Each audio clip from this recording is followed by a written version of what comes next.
तो महाराज जी, राम जी के बारे में हमें कुछ बताइए। जी, क्या जानना चाहते हैं राम जी के बारे में?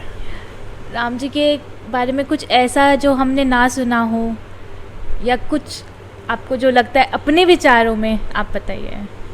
अब राम जी के बारे में तो ऐसा तो कुछ हो ही नहीं सकता जो सुना न जाए। और कुछ ऐसा होता कि जो गुप्त हो, लेकिन शायद हमारे प्रभु रामचंद्र जी ने तो अपना पूरी खुली किताब रखे थे। कोई ऐसा चीज़ नहीं जो छिपा के किए हों। हाँ, ये था कि रामचंद्र प्रभु ने मर्यादाओं का जो पालन किया है, शायद अब उस पे लोग ध्यान नहीं देते हैं, ज़्यादा तक फोकस करते हैं कृष्ण पे। और लेकिन राम अवतार पहले त्रेता युग में रामचंद्र जी इसीलिए आए हैं, कृष्ण नहीं आए, पहले रामचंद्र जी आए हैं। इसीलिए आए कि पहले मनुष्यों को मर्यादा सिखाई जाए कि मर्यादा, हमारी मर्यादा कहती क्या है। लोग आजकल क्या है कि किसके साथ घूम रहे हैं, किसके साथ बैठ रहे हैं, कैसे बातें कर रहे हैं, ना तो उनको बात करने का तरीका मालूम, ना उठने बैठने का तरीका मालूम। तो ये हमारे भगवान श्री रामचंद्र जी ये सब चीज़ मर्यादाएं बताए हैं, सिखाए हैं। पहली बात देख लीजिए कि माता सीता जब भी मैया के सामने लक्ष्मण जी आते थे, कभी नज़र से नज़र नहीं मिलाए। आपने सुना होगा, सुंदरकांड में आया भी है कि जब आभूषण पहचानने की बारी आई, सुग्रीव ने दिया और राम ने उठाया और बोला, लक्ष्मण ये तो लग रहा है तेरी भाभी का है गले का हार। बोले, भैया मैं नहीं बता सकता। राम जी सोचे, बता नहीं सकता, देखा ही नहीं। चलो कोई बात नहीं। अच्छा ये तो बताओ, ये नथिया किसकी है? भगवान तो पहचाने ही हमारा, इन्हीं का है।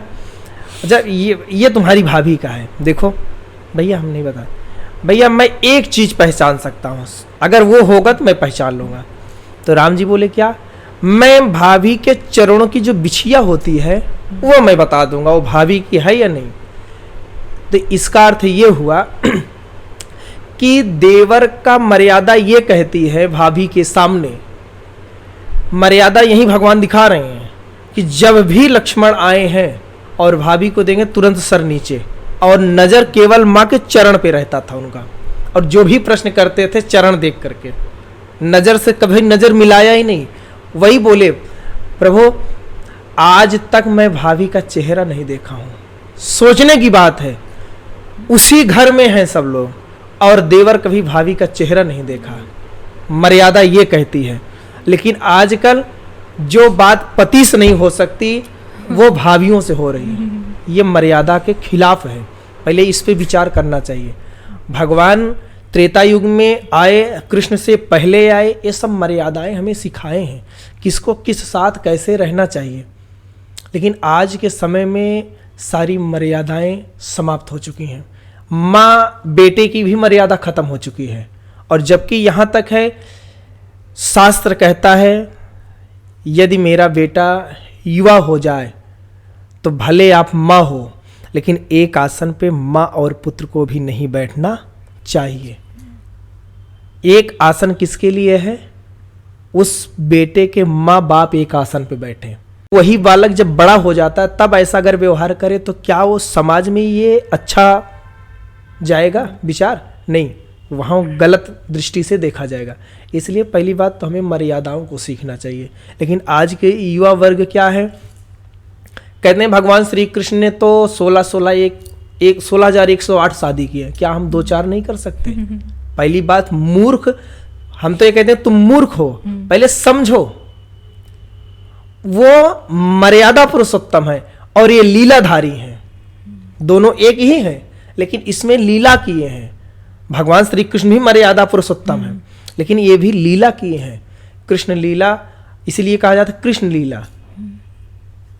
तो कृष्णा अवतार में परमात्मा श्री कृष्ण ने ये दिखाया, आपको ये संदेश नहीं दे रहे हैं तुम भी ऐसे करो, नहीं। हम ये कहते हैं आज आपके 2 बच्चे हो गए, आप 2 बच्चे की लिखाई पढ़ाई और उसकी अच्छी शिक्षा नहीं दे सक रहे हो, ठीक। और परमात्मा के पास 56 करोड़ यदुवंशी थे, इतने उनके संतति थे, इतने वंशज थे भाई। 16,108 रानियां थी, इनके इतने संतान हुए कि ये तो शॉर्टकट में लिखा गया 56 करोड़, जबकि अभी तो सही तो ये है उनके यदुवंशियों की संख्या करने में कोई सामर्थ्य ही नहीं था, किसी के अंदर कोई गिनती कर ही नहीं सकता। लेकिन परमात्मा श्री कृष्ण ने सबको अच्छा लिखाया, पढ़ाया, खान पान, पहनाया, ओढ़ाया, सब अच्छी व्यवस्था दिए। तुम 2 को संभाल के दिखाओ, यदि 2 को संभाल लेते हो तब आगे कदम बढ़ाओ। और हम कहते हैं ये तो बहुत जल्दी अनुकरण कर लेते हो कि भगवान इतनी शादी की, हमको भी 2-4 करनी चाहिए। लेकिन हम कहते हैं भगवान श्री कृष्ण तो 5 साल की अवस्था में शेष नाग पे नृत्य किए। अभी आपके ऊपर एक मरा हुआ सांप फेंक दिया जाए, तुम पहले मर जाओगे। करके दिखाओ, पकड़ के दिखाओ। और रही बात विवाह शादी का, विवाह शादी मर्यादा में होके रहना चाहिए।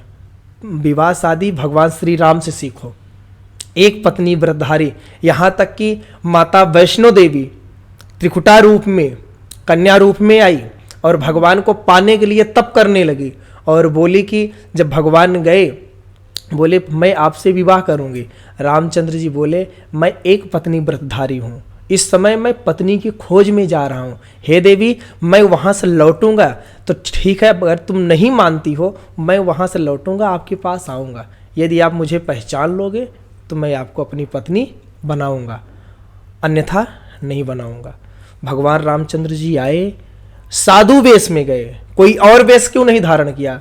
इसलिए नहीं धारण किया साधु वेश में, इसलिए गए वहाँ पे क्योंकि कभी भी कोई साधु आता है तो घर की जो माताएं होती है, कोई भी उसके ऊपर दृष्टि गलत नहीं डालते, उसको संत मानते हैं, भगवंत मानते हैं, भगवान मान के पूजा करते हैं, खिलाना पिलाना। इसीलिए भगवान साधु वेश में गए ताकि देवी की दृष्टि उस वेश में देखे।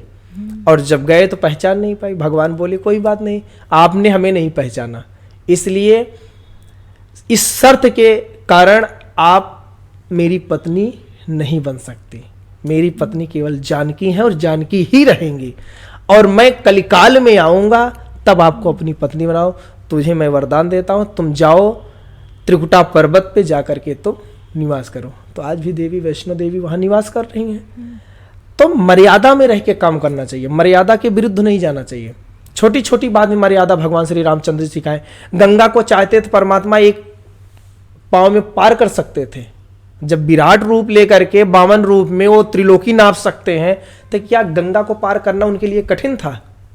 नहीं। लेकिन गंगा उनके चरणों से निकली है, इसलिए उनकी बेटी है गंगा। तो कोई भी पिता अपनी बेटी के ऊपर से डांक कर नहीं जा सकता। इसलिए परमात्मा श्री रामचंद्र जी गंगा में कभी भी कमर भर जल में नहीं प्रवेश किए, कभी भी नहीं प्रवेश किए, और गए हैं तो नौका का सहारा लेके पार हुए हैं गंगा को। तो हर जगह मर्यादा है, लेकिन आजकल लोग मर्यादा को भूल चुके हैं। तो ऐसी बात है, लेकिन क्या किया जाए, कलिकाल है, कुछ कहा भी नहीं जा सकता। अभी तो पूरा कलयुग आया नहीं, अभी पूरा आया नहीं, अभी तो प्रथम चरण चला, प्रथम चरण का प्रथम है। हाँ, और शायद अंतिम चरण तक क्या होगा परमात्मा, हम तो यही कहते हैं कि अब तो अभी आपको जरूरत है, अभी आ जाओ। हाँ जी। अंतिम चरण में शायद मनुष्य को ही काट के खा जाएगा। जब भाई भाई में इतना विरोध हो रहा है तो आगे बात ही छोड़ो।